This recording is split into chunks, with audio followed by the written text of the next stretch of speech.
A researcher at the University of Texas has spent 20 years showing that the people who recover fastest from a collapse are not the ones who are hardest on themselves. They are the ones who are kindest. And the gap between the two groups isn't small. It's the whole difference between a bad year and a lost decade. Welcome back. This is Dr. Lisa, science-backed, soul-supported, the Nezzen community. We're on day 4 of When the Ground Gives Way, and today we're talking about what changes when you stop trying to fix everything. I want to tell you about someone that I work with. I'm going to keep the details a little vague, and if you recognize yourself in her, that's not a coincidence. This is the most common story I hear. She came to me 18 months into a collapse, not one event, the way it usually goes: a job, then a diagnosis in the family, then a marriage that had been quietly hollow for years, and then finally admitted it. And she'd done everything right. She had a therapist, she had a plan, she had a color-coded calendar, and a morning routine and a stack of books with the corners turned down. But yet, she was worse. Measurably, month over month worse. And the thing that was killing her was not the collapse. It was the failure to fix the collapse, because in her mind, 18 months of effort with nothing to show for it could only mean one thing about her. The first time she said out loud what she'd been doing to herself all day, every day, I stopped her. Because if she had spoken to another being the way she spoke to herself, that relationship would have ended in less than a week. So here's what research says about that voice. Kristen Neff at the University of Texas, Austin, has spent 2 decades studying self-compassion, and her findings run directly against what most of us were raised to believe. We were taught that the harsh internal voice is what keeps us honest, and that softening it means letting ourselves off the hook. But the data says the exact opposite. Self-criticism at that intensity is associated with more avoidance, more rumination, and less follow-through. Self-compassion tracks with faster recovery, better emotional regulation, and this is the part that surprises most people: more accountability, not less. And Neff is specific about why, which matters, because this gets sold as a soft idea, and it's not one. Self-compassion has 3 parts. Kindness instead of judgment. Common humanity, the recognition that suffering is part of your shared human experience rather than proof of your personal defect.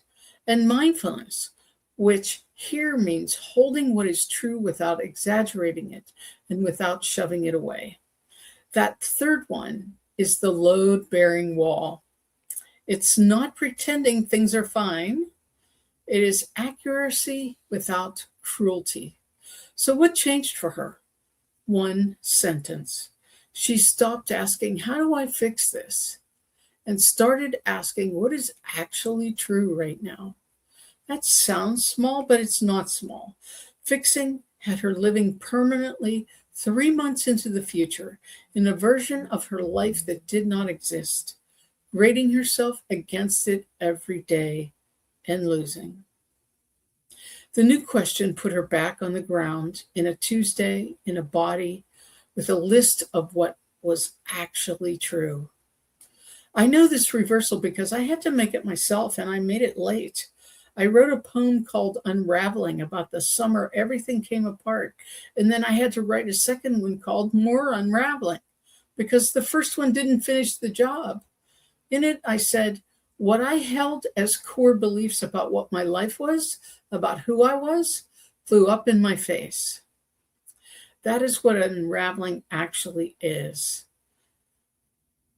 It's not a bad patch. It's finding out that the thread you've been pulling on was structural, and no amount of fixing puts a structure back once you've seen it was never load-bearing. And no amount of fixing puts a structure back once you've seen it was never load-bearing. What she rebuilt was not the old life. It was smaller at first, and it was hers, and it held. That's the whole distinction this week is built on. Fixing tries to restore the old pattern. Grounding builds a place to stand while a new one forms. She's 2 years out now, roughly. She still has her hard weeks. She no longer treats a hard week as evidence. And that's the difference. So here's today's challenge. Catch the voice once. One time today, when you notice yourself narrating your own failure, stop and ask one single question. Would I say that sentence in that tone to someone I love who was going through this? If the answer is no, you don't have to replace it with something sunny. Just say the true version instead. This is hard, and I'm 18 months into it. That's both kinder and more accurate than what you were about to say. Well, that's day 4. And if you heard your own voice in hers, I made you something. It's free, it's short, and it's the exact reversal that we talked through. Links in the comments. If this gave you one easier breath, help me pass it on. Like, subscribe, tap the bell, save it to a playlist, and drop a comment because I read every single one. Every share brings one more person into the Nezzen community, and that's how we build this. One steadier day at a time. Thank you so much to all my subscribers. I really appreciate all of you. Now, tomorrow I'm telling you my story, and I'm reading from the book. This is Science Backed, Soul Supported. I'm Dr. Lisa. This is the Nezzen community.